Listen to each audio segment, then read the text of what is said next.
Hello and welcome back to this is a on-the-fly redux of the weekly album spotlight, which originally was going to be the new Flaming Lips album, but I went back over that video during the editing process and decided I'm going to do that one over tomorrow. But anyway, last minute I picked a new album that I actually have a lot of things to say about, and that I realized I probably wouldn't be able to make a proper review of work, so we're going to talk about it, and that is the 2007 debut, and for the longest time, the only Good, the Bad, and the Queen album. This is a supergroup comprised of Damon Albarn, one of the guys from The Clash, and some other guys. I don't actually remember any of the members besides Damon Albarn. I actually, when I was doing my research for the Flaming Lips album, I got confused. I guess I confused this guy from The Clash with the guy from The Clash who's on the Flaming Lips album. Anyway, it's basically post-Blur sort of Damon Albarn alternative rock with a British tinge, filtered through dub and reggae, which is a really cool combination. And this album, it doesn't come across quite as much, I think, on this album. The next album, the one that came out last year, which was and remains probably my album of the year from last year, I think in some ways does the dub a little better because the drumming on here is pretty subdued, and part of that is the production gig. Danger Mouse produced this. Danger Mouse also produced Demon Days, which this followed, coming out as it did in 2007. And I've always kind of thought of this as like the sister album to Demon Days, because it kind of does sound like the alt-rock stuff on Demon Days, but as I said, filtered through some reggae and dub and that kind of thing. But I kind of feel, going back to it after having listened to Demon Days and after, re-listening to Demon Days for the 1000th time, and some of Danger Mouse's other stuff, and to the follow-up album to this that came out last year, I don't know that Danger Mouse was the right choice, because the dub gets sort of washed out by Danger Mouse's production, and a lot of these tracks, if I'm remembering correctly, don't even have all that much percussion, and that's really kind of a shame. It's Damon Albarn has always fascinated me, because he is sort of the rare artist who has like two separate peaks at two different phases with two very different things. He has, of course, the Britpop peak, and then he has the peak that this is kind of a part of, even though this was not. It was a commercial success, but it's like how Think Tank was a commercial success. It's an album that rides off the coattails of the artists who made it, even though this really doesn't have a single. There's not a track that you could, obviously there were singles, but there's not a track that you could separate and really market heavily that would have sold well in the mid to late 2000s. It just wasn't going to happen. But as I was saying, the second peak is Demon Days and this.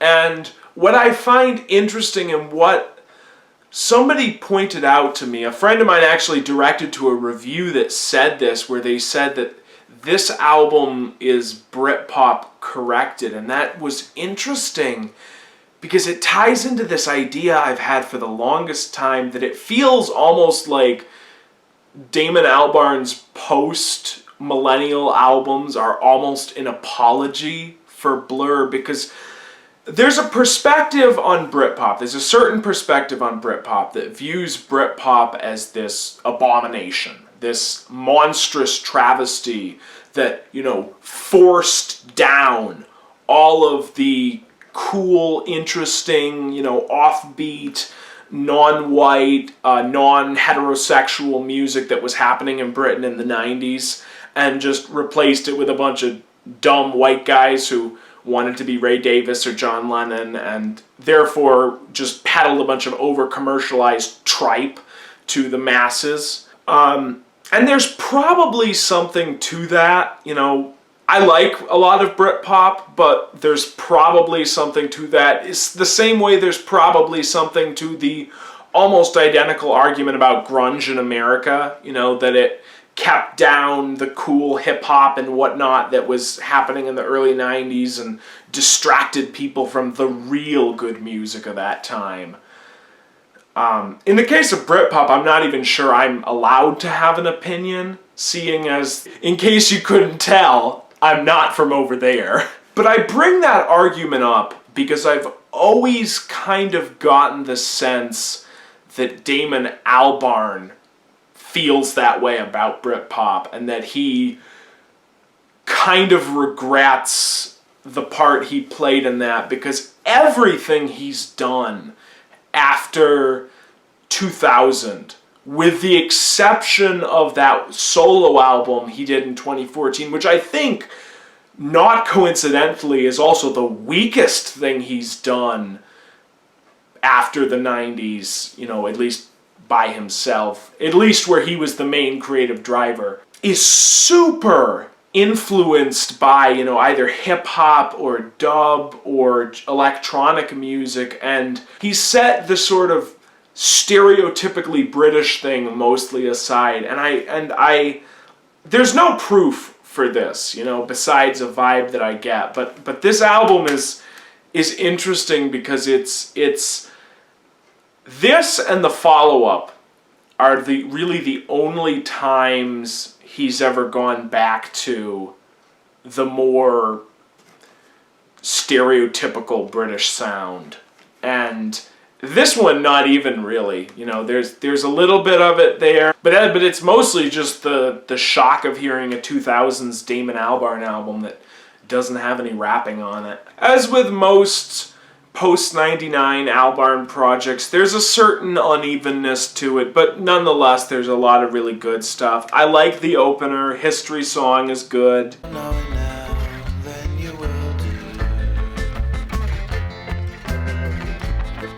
Northern Whale.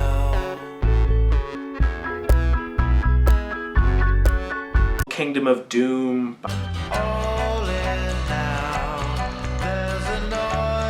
Remember the Bunting song being good.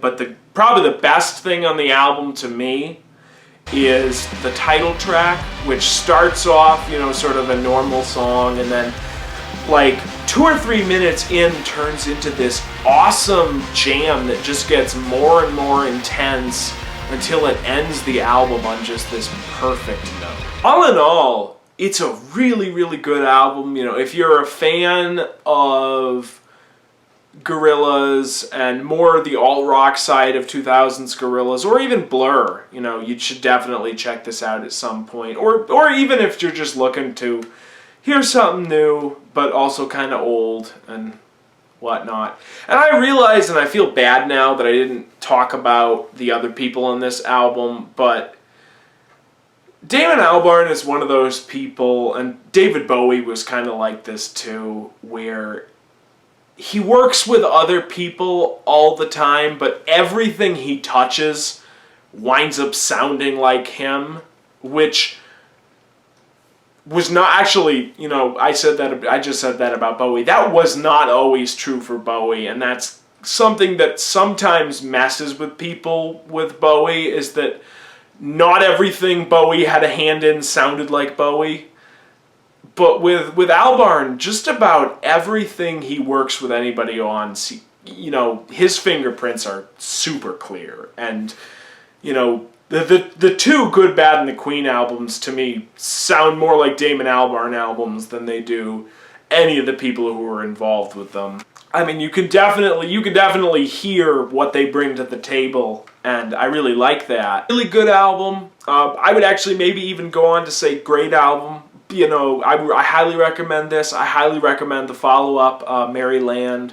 The thing about both the Good, the Bad, and the Queen albums is that they're super, super even. You know, One isn't really better than the other. They're both they're really about the same. I think I prefer Maryland a little bit, but that's emotional attachment. You know, I got that when it was relatively new and played it the entirety of last spring to the point where I kind of had to give it a break for a while. But yeah, really, really good album. I will see you next week with a more planned video, I promise. And I'll be getting you that Flaming Lips review probably tomorrow or Wednesday. It'll be up this week. So